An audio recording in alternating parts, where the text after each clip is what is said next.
নমস্কার বন্ধুরা, আজকে নিয়ে চলে এসেছি আরও একটা নতুন ভিডিও। আর আজকে আমি এই যে খালি বোতলটা দেখাচ্ছি, এটা হচ্ছে মশাল তেলের বোতল। তো এই বোতলগুলো আমরা যখন তেল ফুরিয়ে যায় তখন কিন্তু ফেলে দিই, কারণ তখন আমাদের মনে হয় যে এই বোতলগুলোর কিন্তু আর কোনো রকম কাজ নেই। তো তখন কিন্তু আমরা ফেলে দিই তেলটা ফুরিয়ে যাওয়ার পরেই। তো আজকে আমি এই খালি ফেলে দেওয়া বোতল দিয়ে এমন একটা জিনিস আপনাদের সঙ্গে আমি শেয়ার করব, যেটা দেখলে আপনারা কিন্তু আর কোনো দিনই এই বোতলটা ফেলে দেবেন না। তো অনেক উপকারে কিন্তু আসবে। তো আমি প্রথমেই স্টিকারটা ছাড়িয়ে নিচ্ছি। আর যারা আমার চ্যানেলটা নিউ ভিজিট করছেন, অবশ্যই চ্যানেলটাকে সাবস্ক্রাইব করে সাথে পাশে থাকা বেল বাটনটি বাজিয়ে দেবেন। আর অল নোটিফিকেশানটি অন করতে কিন্তু একটুও ভুলবেন না, তাহলে আমি যে ভিডিও পোস্ট করব সবার আগে কিন্তু আপনাদের কাছে পৌঁছে যাবে। আর যারা অলরেডি চ্যানেলটা সাবস্ক্রাইব করে দিয়েছেন তাদেরকে অসংখ্য অসংখ্য ধন্যবাদ। তো একটা আমি শিক নিয়ে নিয়েছি, যেটাকে তার ঠিক নয়, এটা শিক বলে, ছাতার শিক। তো শিক নিয়েছি, নিয়ে আমি প্রথমে এটা ছিদ্র করে নিচ্ছি। যেহেতু বোতলটা একটু শক্ত আছে, তো সেই জন্য আমি সরাসরি কাঁচিটা চালালাম না, কারণ কাঁচিটা স্লিপ করে হাতেও লাগতে পারে, সাথে বোতলটা ফেটেও যেতে পারে। সেই জন্য আমি প্রথমে গরম করে নিয়েছি, তাহলে কাঁচিটা ঢোকাতেও সুবিধা হবে আর ভালো করে কাটতেও সুবিধা হবে। আর এই ধরনের আমরা ছোট ছোট জিনিস, যেগুলো আমাদের কোনো দরকারে আসবে না বলেই ফেলে দিই, তো সেই জিনিসগুলো দিয়ে কিন্তু আমরা অনেক গুরুত্বপূর্ণ কাজ করে নিতে পারি, যেগুলো আমরা জানিও না। তো এমন ছোট ছোট জিনিস কিন্তু আমরা একটু বুদ্ধি খাটালেই করতে পারি। তো আমি এবার ওইখানটায় একটা পয়েন্ট করে রাখলাম, কারণ ওই পর্যন্ত আমি এটা কাটবো, তো সেই জন্য একটা পয়েন্ট করে রাখলাম। তো এবার আমি এই মাথা থেকে কাটা শুরু করেছি। তো যথেষ্ট শক্ত, আপনারা সবাই জানেন যে মশাল তেলের বোতলগুলো কিন্তু যথেষ্ট শক্তই হয়। তো এভাবে আমি এবার কেটে নিচ্ছি। আর মশাল তেল বলে নয়, যে কোনো জলের বোতল দিয়েই কিন্তু আপনারা এটা বানাতে পারেন। তো আমি এখানে মশাল তেলের বোতল নিয়েছি, কারণ খালি বোতল হলেই হলো, কিন্তু একটু বড় সাইজের বোতল হলে বেশি ভালো হয়। আর এই যে জিনিসটা আমি বানাচ্ছি, এই জিনিসটা না এতটাই দরকারি আর এতটাই উপকারে আসবে, যেটা কিন্তু আমাদের বাজার থেকে কিনে নিয়ে আসার প্রয়োজন পড়বে না টাকা খরচা করে।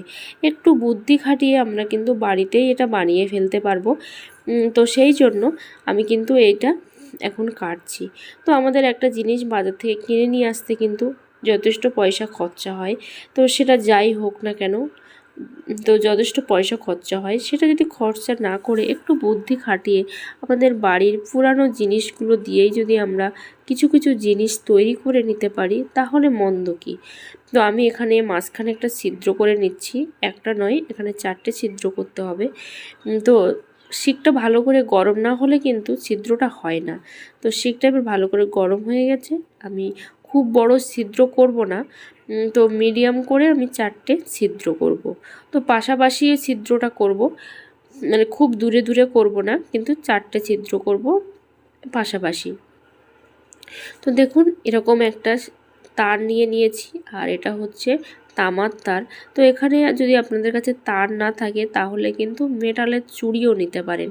যে মেটালের চুড়িগুলো বাড়ির মেয়েরা বউরা পরে, তো সেই চুড়িগুলো নিতে পারেন। যে কাঁচের চুড়ি কিন্তু হবে না, যেগুলো ভাঙে না, তো সেই ধরনের জিনিস কিন্তু নিতে হবে। বাঁকালে বাঁকবে কিন্তু ভাঙবে না। তো আমার ছিদ্রটা ছোট হয়ে গেছে, তো সেই জন্য আরও একটু ছিদ্র আমি করে নিলাম। নিয়ে এবার একটু করে হালকা করে আমি কেটে দিচ্ছি, কারণ ছিদ্রটা খুব একটা বড় হচ্ছে না।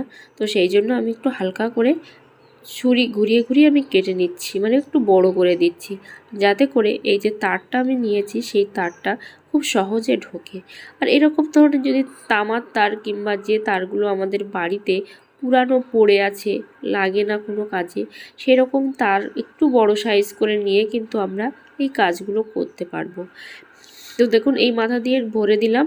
আর এই সাইডের পরে যে ছিদ্রটা করেছি, মনে রাখতে হবে পাশাপাশি ছিদ্র কিন্তু হবে না, একটু দূরে যে ছিদ্রটা করেছি, তো সেই ছিদ্রের মধ্যে কিন্তু এটা আবার ভরে দিতে হবে তারটা, মানে এক সাইড থেকে বের করতে হবে আর এক সাইড থেকে ভরতে হবে।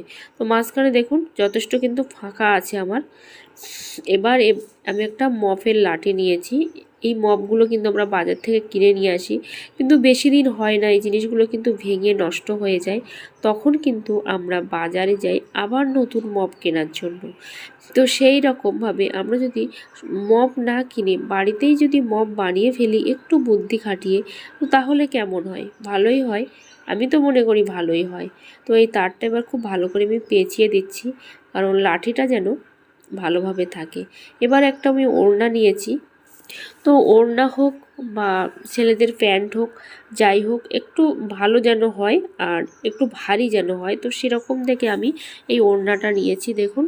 আর আমি এই চওড়াটা করব না, ফার্স্টে দেখে নিলাম যে কতটা চওড়া করলে হবে। তো দেখার পরে এইটা আবার কিন্তু আমি ভেজে দিলাম। তো চাইলে কিন্তু আপনারা এখানে সুচ সুতো দিয়েই সেলাই করতে পারেন এই জায়গাটা, এই প্লাস্টিকের সঙ্গে ওড়নাটা। তো আমি কিন্তু সুচ সুতো দিয়ে সেলাই করব না, আমি একটা রশি দিয়ে বেঁধে নেব বা দড়ি দিয়ে বেঁধে নেব। আর এটা সুতের দড়ি, মানে একটা কাপড় কেটে আমি নিয়েছি। তো এভাবে দড়ি দিয়ে বাঁধলে কি হবে, যখন এই জিনিসটা নোংরা হয়ে যাবে তখন কিন্তু আমরা এটা খুলে আবার কেচে ধুয়ে নিতে পারবো। কিন্তু যদি আমি একেবারে ছিদ্র করে সেলাই করে দিই প্লাস্টিকটার সঙ্গে, তাহলে কিন্তু সেই রৌদ্দুর কখন হবে তারপর কখন শুকোবে, তো সেই আশায় বসে থাকতে হবে। ততক্ষণে কিন্তু ওড়নাটা একেবারে ভেতর থেকে পচে কিন্তু নষ্ট হয়ে যাবে, কারণ জিনিসগুলো না শুকালে কিন্তু সুতের জিনিস নষ্ট হয়ে যায়। তার থেকে বরং এভাবে যদি আমরা দড়ি দিয়ে বেঁধে রাখি, তাহলে যখন আমরা ভিজাবো তখন কিন্তু এই জিনিসটা আমরা খুলে আবার মেলে দিতে পারবো। আবার কিন্তু এভাবে বেঁধে নিলেই কিন্তু আমাদের কাজটা কমপ্লিট হয়ে যাবে।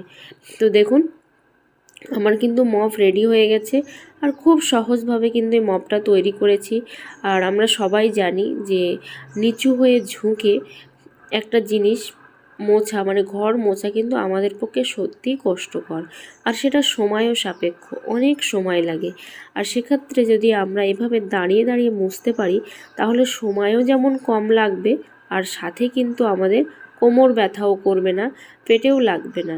তো সব দিকে মাথায় রেখে কিন্তু এই মপগুলো আমরা বাড়িতে বানিয়ে ফেলতে পারি।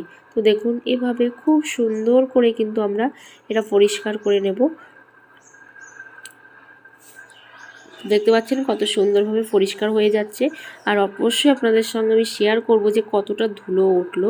তো এটা চাইলে কিন্তু আপনারা ভিজিয়েও করতে পারেন, যেহেতু আমার ঘরটা মোছা, তো সেই জন্য আমি ভিজিয়ে নিয়ে আসলাম না।